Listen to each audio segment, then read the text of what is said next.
said no. Boston Fair, Boston Fair, Boston Fair. Thank you, Bobby Lee, for that wonderful jingle that you wrote for our Oh, show. thank you, guys. I Thank was you so so much. Thank Awesome you. beginning. Yes, I was so surprised because last week, of course, I wasn't here. And then, And we missed you. and I appreciate that. And Ginger says, "Did you hear what Bobby Lee did for your show?" I said, "No." So I went right to the computer and clicked it on, and you just really tapped into the heart of what this is about. This is really about creating freedom for people Yes, it to is. see through the fear matrix. Because once you get out of that fear matrix, you can get into your love matrix. Yes, you can. Yes. Thank you, Carol. Awesome. Thank So- you, Sue. The last week I wasn't here because I had the most excruciating headache I'd ever had in my life. And I had to go to the emergency room at the hospital. My head felt like it was on fire. And I know, Bobby Lee, you waited about 3 hours to be seen. I waited 7. Oh, my gosh. 7 That hours. is absolutely ridiculous. Unbelievable. Yeah, it was a busy night there. They had a gunshot wound and someone with a heart attack, and they say those kinds of, they pull Yeah. resources, and so of course we were there, and they said it'd be a couple hours. So after a couple hours, Mike went up to the reception and checked and said, "Be a couple more hours." Well, that was 4 hours. 3 hours later. Oh, you poor thing. 7 hours, yeah, it was just really quite horrible. But one thing that's really quite nice about that is that there was some concern with my age that there might be something going on in the head that would create such a severe headache. So we It went. wasn't me. It wasn't, no, it wasn't you, it wasn't anybody here. So what's interesting, they wheeled me down right to CAT scan in like 5 minutes, and then the good news is there's nothing in my head. Yeah, we've done that. Yes, Emptiness is beautiful. yes. And Ignorance is bliss. yes. So I called Dixie because I know she was quite concerned, and I said, "Well, Dixie, there's nothing in my head," and she got the metaphor right away. And so I thought I would take that experience about nothing in my head and just share some information that has really helped me. And one thing I've noticed is that the practice I have been studying for several years now has helped clear out that mind chatter, the self-deprecating thoughts, clear out the dogma, so that those thoughts wouldn't get in my way and I could have an authentic experience. And when I was listening, a few months ago, or as I've been going through this process, to the silence in my head, being silent at one time in my life really, really terrified me. And so here I am involved in this practice to quiet the mind and help the mind heal, so that you can start. The reason you need the mind to go quiet and heal is so that you can actually hear the message that's coming through from the divine. And the divine provides messages in all kinds of levels. And one of those levels is, I will refer to, 2 weeks ago we were in Las Vegas. Mike's sister retired, and she wanted to go to Las Vegas to celebrate, and so we joined them there.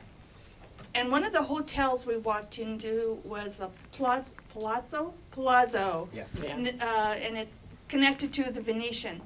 And in the Palazzo, in the entryway, they had this most beautiful waterfall, and it's open, and the sun is shining down, and it's part artificial, part natural, this beautiful garden. And the flowers, of course they were man-made, I mean they were huge flowers, but it was like inviting a person into an experience of heaven. It was so magnificent, and just to watch the people meander and kind of be in awe, and you could tell the people really appreciated that effort that hotel put into welcoming you. Well, when I saw that, at the same time, I had like a triple or quadruple experience, because it was very interesting, all this stuff rolling around at once, because they want to entice you in, of course, to spend money. There's nothing wrong with spending money, but to create a metaphor, and you can't really, heaven or being in a divine experience isn't necessarily physical, but it's an energetic association or an energetic feeling, or it's seen through the fear also. And once you start to see through the fear, you no longer have to be manipulated by it. So in that moment, I was trying to think, how can I express these several different things that are going on? And I happened to get an email from someone, and I read this and I thought, oh, this is so appropriate to express a new way of looking at things. I call them metaphors. This person calls it paralogical thinking. So it's just another way of seeing what is going on beyond just the physical elements that you see and that you can feel and that you can touch. So I'm just going to read this here. Quantum physicists found that on a deep level, reality has to be understood inherently paradoxical. That has huge implications. It means we can't think about the deep mysteries of life using normal logic, because normal logic treats paradox as illogical. We need a way of thinking that can embrace paradox. We need to think paralogically. The great psychologist Carl Jung contrasted what he called the niggardly ether, or with the glorious both and. That is a simple way of differentiating logical and paralogical thinking. Logical thinking is an either or. Paralogical thinking is both and thinking.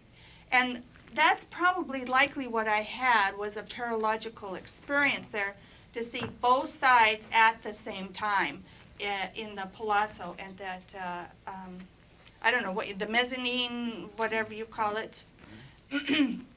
Logical thinking says that light is either a wave or a particle. It can't be both. Paralogical thinking says the light can be both a wave and particles, because life is inherently paradoxical. And that's when we get locked into a dogma thinking either or. We need to step into considering that there are more than just an either or situation. It could be far more and far greater and far richer.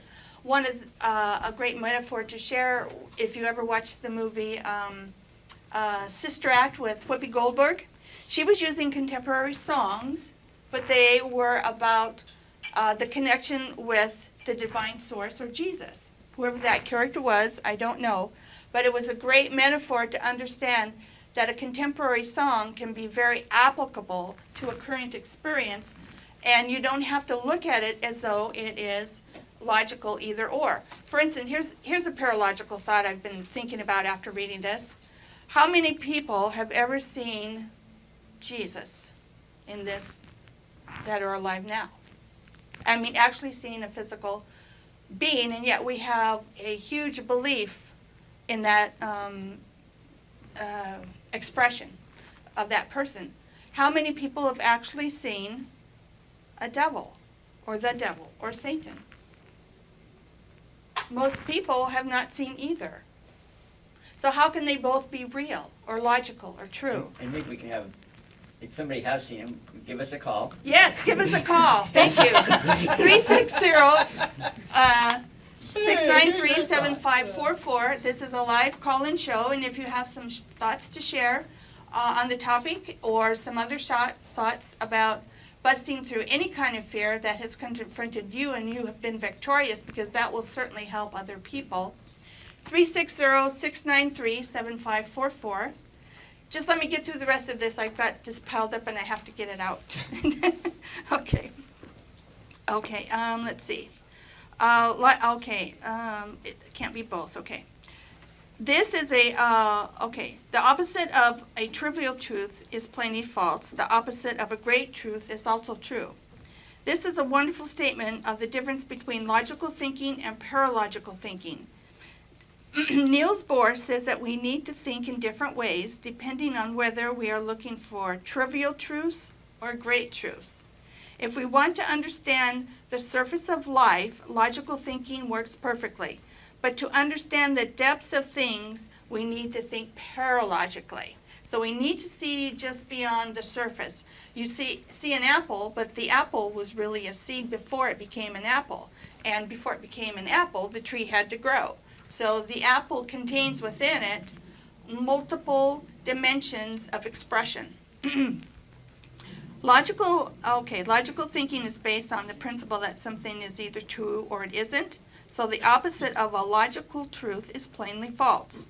Paralogical thinking is based on the realization that on a deep level, life is paradoxical, so the opposite of a paradoxical truth can also be true. The essential idea is that existence is a primal oneness that is arising as complementary opposites. So one of the things we can do is, we live in a very dualistic world, and this takes that away, looking at things paralogically. Then you don't get in the trap of thinking something is this or that. It may be both, and it may be something else entirely. Sue, Mike? So I had, years ago, an experience with Master, years ago, in a workshop, and the workshop happened to be on paradoxes.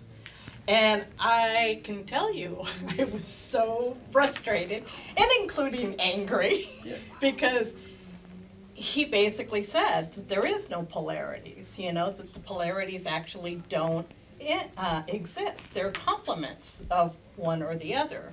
And so, and I was, of course, thinking in polarities, it's good or it's bad, which is kind of what I do to myself. It's everything is this paradox. And literally, my brain hurt because I was trying to embrace this concept of this idea of there are no polarities when our world is filled with polarities, everything, including good and evil. And people struggle with the whole idea of good and evil. So, and for me, I would say it's interesting because I still think paradoxically, no, at times it's paralogical, probably in places of, in my spirituality, it's much easier to go to that spacious. But when you were talking, what came up for me is the whole idea that people around us give us an opportunity for a paradoxical experience, paralogical experience, because each of us carries our own innate, essential experience. And what I experience isn't going to be what you experience or what Michael experiences. Each of us in our own unique way carries an experience that we can learn from one another if we don't stand in a type of judgment of it, In fact, it's kind of interesting because in my time being away, that's some of the stuff that has been kind of arising for me, because going through Gary's experience has brought a lot of grief, a lot of shock, and and dealing with that because we were coming to a new normal. And in that new normal, and with my own emotional experience of it, you kind of get to this place where it's like, oh, okay, I got it together, we're experiencing this, and then bam, something pulls the rug out from underneath you, and I'm wrestling with some of the same questions that I thought I had already answered. And yet here they were facing me again. And the fear, and I believe that, what fear is, I see through it, but yet this is what I'm experiencing. And I guess you could say rattled my cage. And part of my own processing has been this whole idea of I shouldn't be having these feelings, what do I do with it? So I pull upon all of my spiritual teachings, and yet there's that other part of me that goes, I'm having this experience and I'm having these emotions. They're here now. Okay, I'm going to acknowledge them. I'm not going to judge them and just be present for myself, So anyway, I don't even know if that answered your question. Well, it's I went on wonderful. my own tangent. It triggered a thought. It triggered a response, which is wonderful. I'm wondering if the, Just a minute, I have to give out the phone number again. oh, sure. I do have the phone here, folks. This is a live call-in show. We would appreciate you sharing your thoughts tonight if you are so inspired. 360-693-7544. 360-693-7544. I should add that you can call in if you're watching this live. If you're watching a recording, somebody may or may not be here. And believe it or not, we have had calls after people are watching YouTube and think, well, I can give a call. But it doesn't actually work that way because that's another dimensional kind of a thing. And so I was wondering, actually speaking of dimensions, I'm just wondering if part of the issue is that we tend to think in 3 dimensions. Right. And maybe we don't have the language to really describe maybe 5, 6, 7 dimensions. We can't really grasp a true understanding of reality because we're limited in our, Yeah. in at least our thinking. I would like to, one dimension for me is the terminology that people use when they go after the ghost. I love those ghost shows. I think Mhm. they're just absolutely fascinating. When I was a child, I used to watch Outer Limits and Twilight Zone, and I'd be going to bed shaking. I was so terrified that was real. Of course, I was a kid and didn't know any better. But with the ghost shows, some people say there's demons, there's angels, there's ghosts, there's these monsters, there's this all things. These are simply labels we put on those things that can be Yeah. identified. That doesn't mean that's what they are or what they would call their self. Exactly. I'm sure we might be a ghost in a dimension to some other creature or being, and Yeah. they probably have some representative language to identify it. So we create this commonality of language to understand what we're talking about. Doesn't mean that's what it is. I think part of the issue is that the mind has to figure out some way to explain what it observes. And if it doesn't know the answer, it usually fills in the answer with some kind, either through their imagination or something. So we're trying to make sense of this. So we see ghosts, and so we have to come up with a story as to what that means. And as long as it fits in some, and we actually use logic in the mind. In fact, we were talking about this recently. The mind tends to form these logical structures, and they have to be internally consistent. And from that, we observe things, we get new facts, and we try to fit them into the structures. Well, when something new comes along, like ghosts or whatever you have, we've got to somehow reconcile that. Yeah.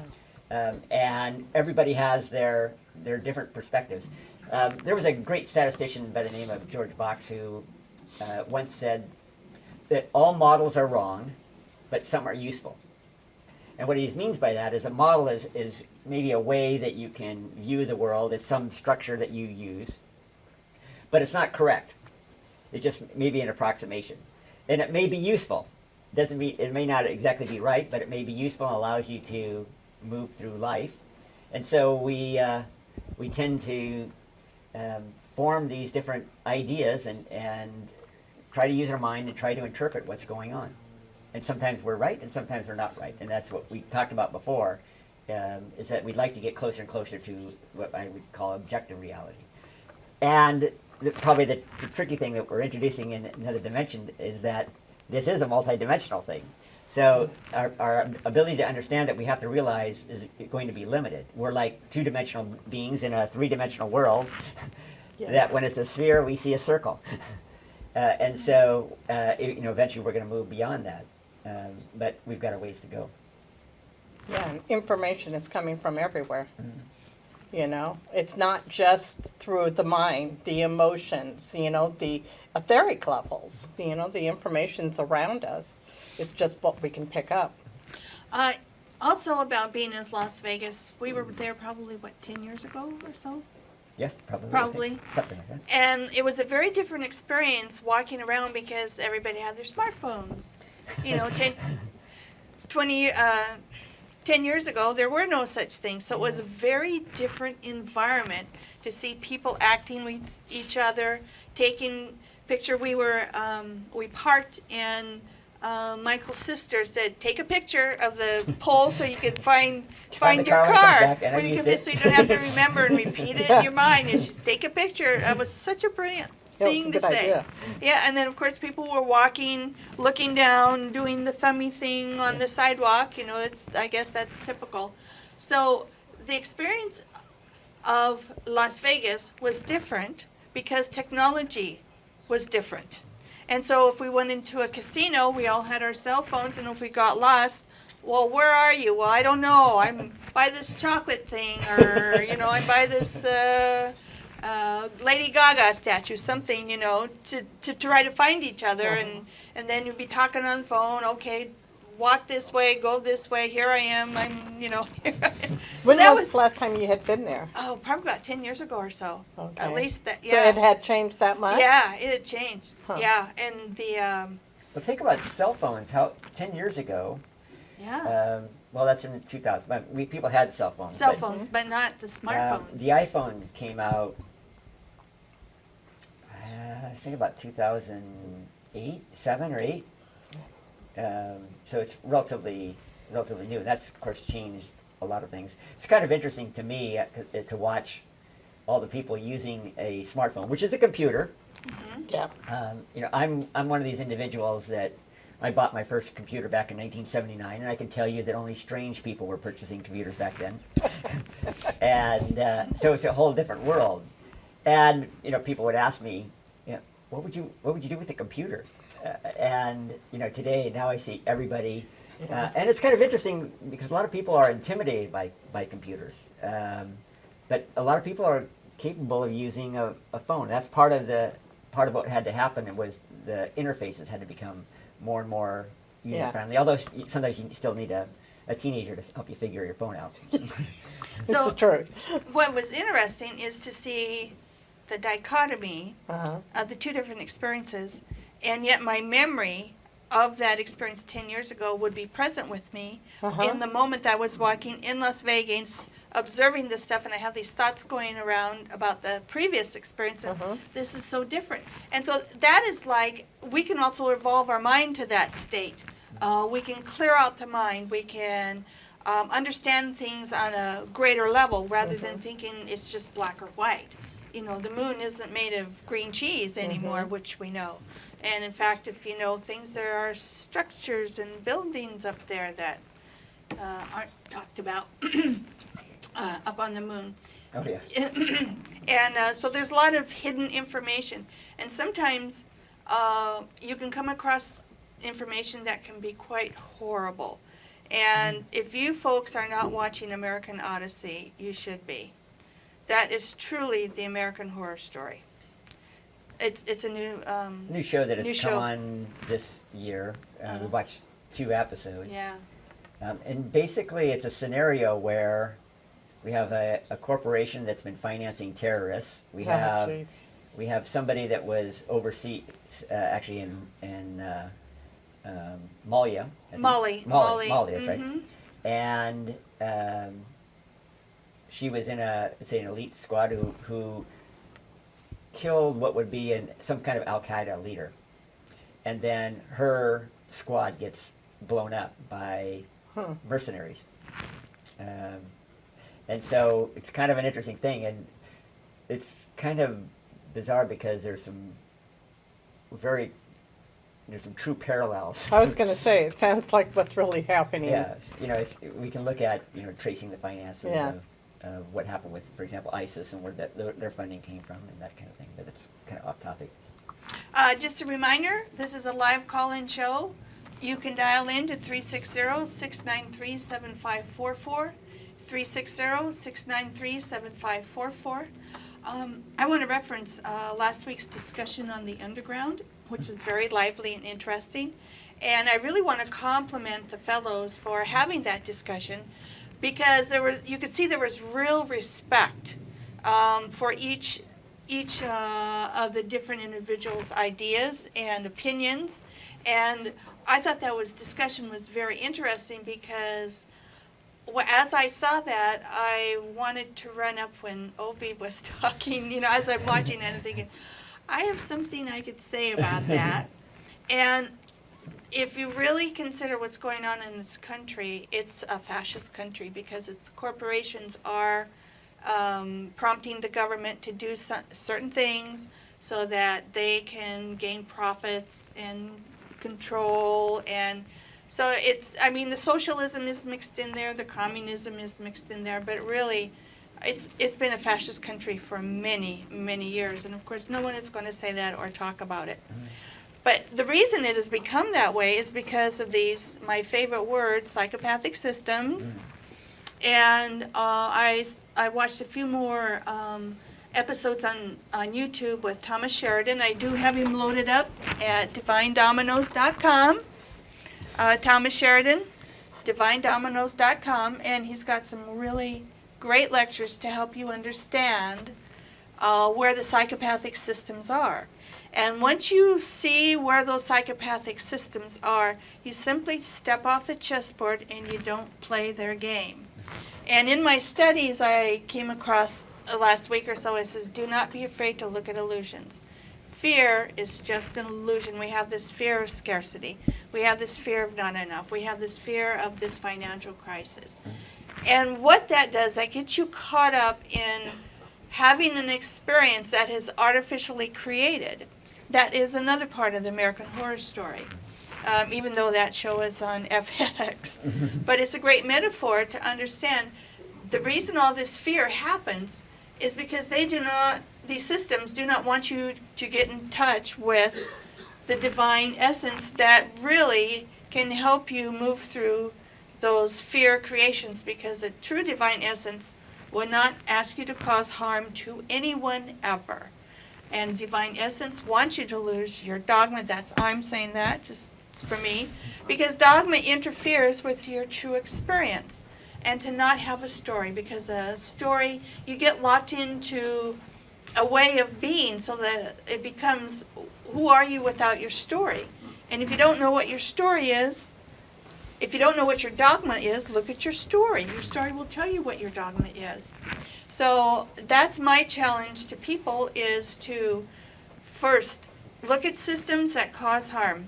You don't want to participate in that. And see what dogmas they put out there for you to believe that are real.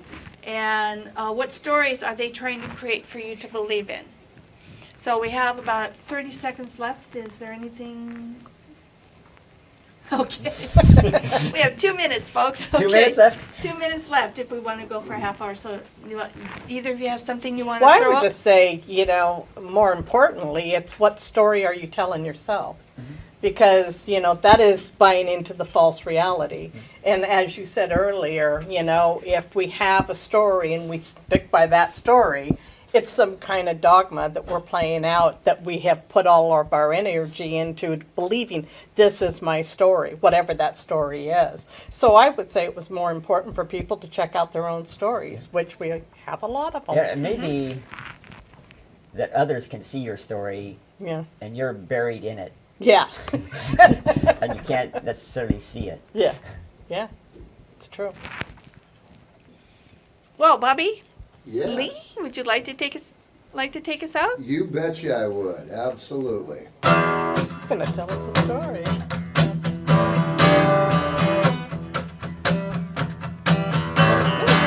I ain't afraid no more. I ain't afraid today. I ain't afraid of words I just wanna say. Busting out the rules that they control, busting out the dream that's from my soul, busting out the love that can't be sold. I say no. Busting fear, busting fear,